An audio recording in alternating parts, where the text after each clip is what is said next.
Good afternoon, YouTube. This is Darth Vicious. This is my second spoiler-filled review of Star Wars Rebels Season 3. This is my spoiler-filled review of the episode The Holocrons of Fate. If you haven't seen the episode, which aired Saturday, then go back and watch my spoiler-free review. You have been warned, spoilers ahead.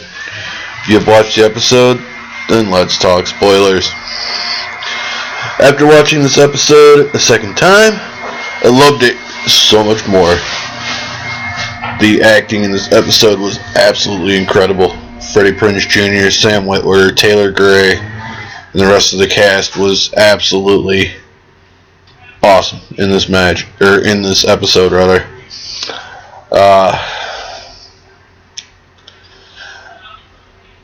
This episode was darker than Steps into Shadow, though laced with hope of a brighter future.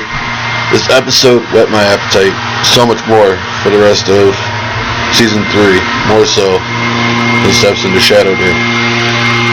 I really look forward to seeing what they do with Maul and Thrawn this season. Do they plan on bringing Vader and the Emperor in this season? I have so many questions going forward that I can't wait to see answered. This episode really got my mind rolling. Again, the cast and crew of Rebels killed it.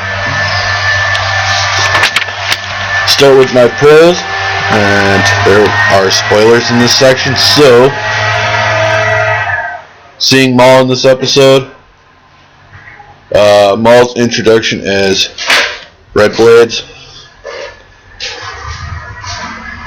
was quite interesting. He took over the Ghost and rampaged through a rebel ship.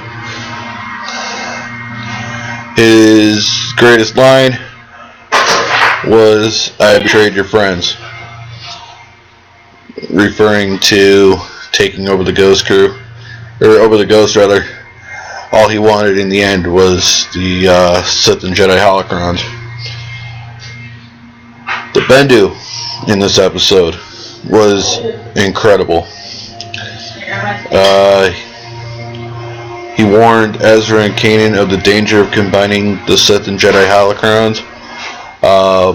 He said perhaps Master and Apprentice will find balance together or be eaten. This, of course, was when Kanan and Ezra went in the Spider Cave to retrieve the Sith Holocron, and then followed that up by saying, "This is the first steps in Master and Apprentice finding balance together." The action in this episode, though not as heavy as in Steps into Shadow, was another pro. There was a bit of a skirmish on board the Ghost between Maul and the Ghost crew for control of the ship. After Kanan was able to, or rather, before they met up with Kanan, and of course they were resubdued. And Kanan and Ezra's bond in this episode was another pro. The first attempt, or the first glimpse of the bond was shown in Kanan and Ezra working together in the Spider Cave to retrieve the Sith Holocron. They also had a little bit of an intimate moment where they had a personal conversation where Ezra apologized for Kanan's blindness, to which Kanan replied it was not his fault, and then they shared a hug. I really look forward to seeing Kanan and Ezra's dynamic going forward. But with that in mind, let's get down to the cons. And of course, the Ghost crew not really doing anything in this episode. For most of the episode, Zeb, Hera, and Sabine were held hostage by Maul and shackled. Of course, Zeb, Hera, and Sabine were used as bargaining chips to get a hold of the Jedi and Sith Holocrons. Ezra's anger and overconfidence in hunting the Sith Holocron. Ezra basically told the Bendu to give him the Sith Holocron, and then after it was exposed to be in the spider cave, he stalked off angrily to get it on his own.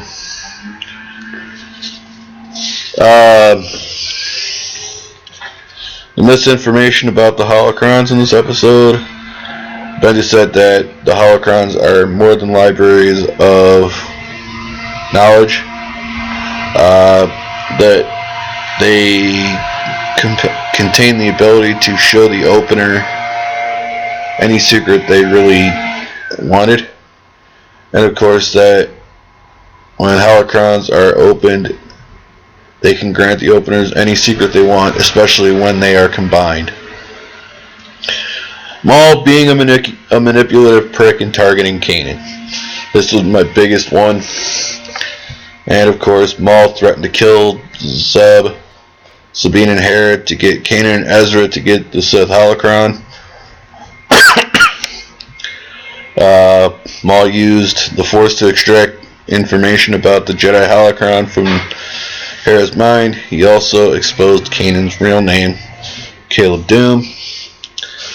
Maul led Kanan to an airlock and ejected him into space, attempting to kill him, all because he's still trying to take Ezra as his apprentice. Of course, Maul manipulated Ezra into opening Jedi Holocron so it could be combined with the Sith Holocron for his own selfish reasons.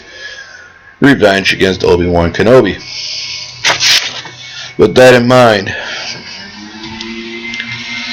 this was a fun episode to watch.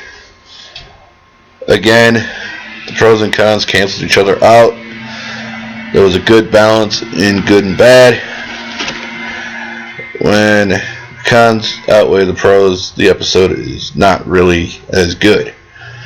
Could this episode have been better? Of course. However, this is only the second episode of Season 3. And the season can only get better, right? There will be episodes that are better than this one, and there are going to be episodes worse than this one. Enjoyed this episode thoroughly. This is a fun episode to watch. So, having said all that, thank you to everyone who has watched my videos. Your continued support is amazing. You, my fellow Sith friends, as well as my Jedi friends, are the reason I do these videos. You are my Brotherhood of the Force. Continue to support the channel and bring more members to the Brotherhood. So, I know this video is a few days late. I have been busier than a bee the last few days. We'll get back to my regular schedule this weekend. That said, my next episode of the Brotherhood of the Force will be posted tomorrow. I know I was going to do it today, but I'm a little behind. I will be following that next week on Wednesday with episode 6 of the series. I will be discussing the first 2 episodes of Rebels, the 4-part Servants of the Empire book set, giving predictions on the next episode of Rebels, the Antilles extraction, as well as the final trailer for Rogue One, A Star Wars Story. With that in mind, make sure to hit the subscribe button, give it a nice little force choke, make sure to like this video, punch that likes button. The more likes, the more you help my channel. Make sure to leave a comment, share this video all over social media, and tell your friends about the channel. Help the Brotherhood of the Force grow. See you guys tomorrow for the Brotherhood of the Force. May the Force cover you in darkness. Always.